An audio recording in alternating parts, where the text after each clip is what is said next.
Assalamu alaikum, a very good evening students. This is Farid Khan with you, and today again an important topic, direct and indirect speech, or you can call it direct narration and indirect narration. First of all, we need to understand what is speech or narration. Speech or narration is act of reporting the words of speaker. That's it.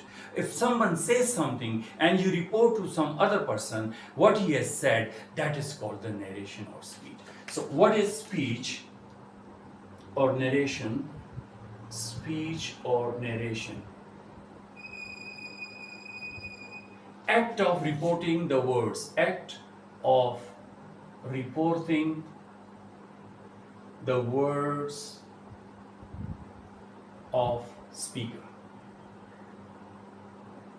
is called speech or narration. There are two ways to report the words of speaker. The first way is called direct speech and the second way is called indirect speech. So what is direct speech?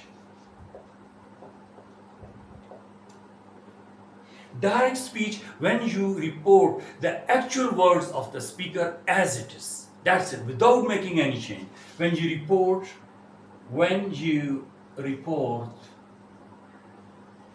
the actual or the exact or actual words of the speaker as it is, without any change. For instance, if you go to Martin and ask him, Martin, let's go to the school, and Martin says, I am sick. And you, when teacher asks why Martin didn't come, and you explain, I went to Martin home, and Martin says that I am sick, as it is, without any change. And what is the indirect speech? Indirect speech,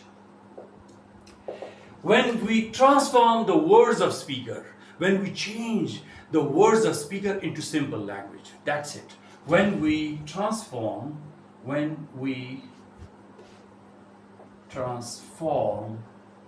or change the words of the speaker into simple language,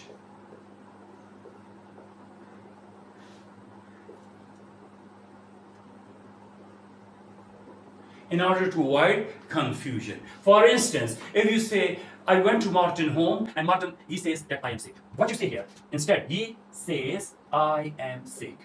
Is quotation you have to put in inverted commas. And in that speech, what you say? He says that, and you remove this inverted, and you say, he is sick.